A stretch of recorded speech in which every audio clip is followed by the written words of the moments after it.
изгражда.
Ами, така се почерня. Да, трябва труд. Всичко се постига с усилие. Така е банята. Обикновено много косми се навират в канала. Тук има една така средно до голяма вълна. Липсва преливник, или поне аз не виждам, обаче това не пречи тя да се излива навън и си чистиш по желание, така. Значи тая етажерка сега кърпите очакват вид гости. Има сешуар, огледало. Много е важно.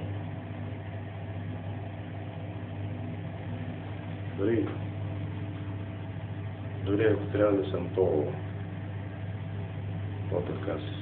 съсредоточен, мога да се така съм снимал. Което това е за момента. Още няма, това е нова пенбуска. Значи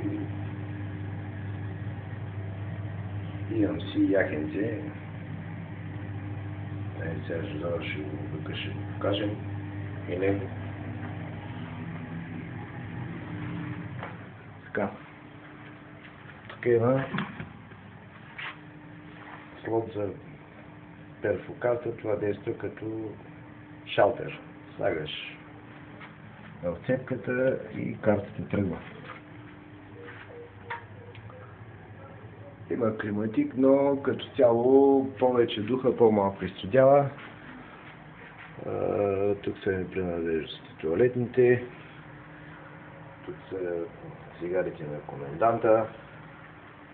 Тук има дъска за горене, мислех да горе, но нещо се отказах. Витията, телевизора, каналите не са кой знае колко много, но както виждате, националната телевизия работи.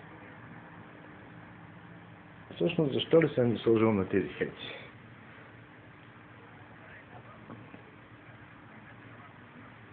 Много нещо така. Може би, ако направя още един запис на друга честота, може би ще е по-добро качество, но за сега да видя как вървят нещата. Ето вече 5 минути снимам. С малки засечки. Ето пак се връщаме, откъдето тръгнахме. Оттатък се вижда новопостроения сана.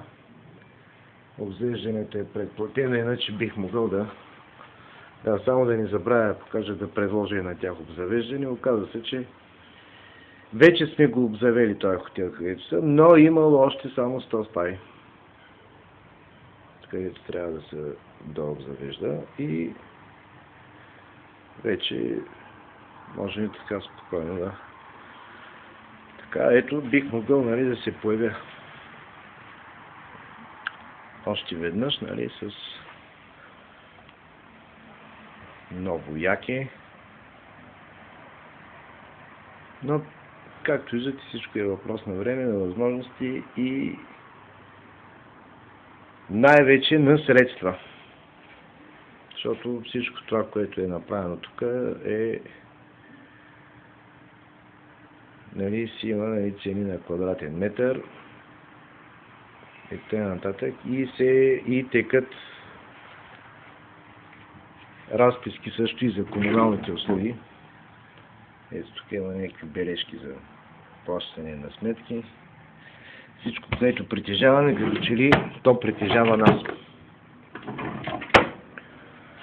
Ами за сега това беше от Варна. Така, гостуващ репортер Ники Здравков. Чао!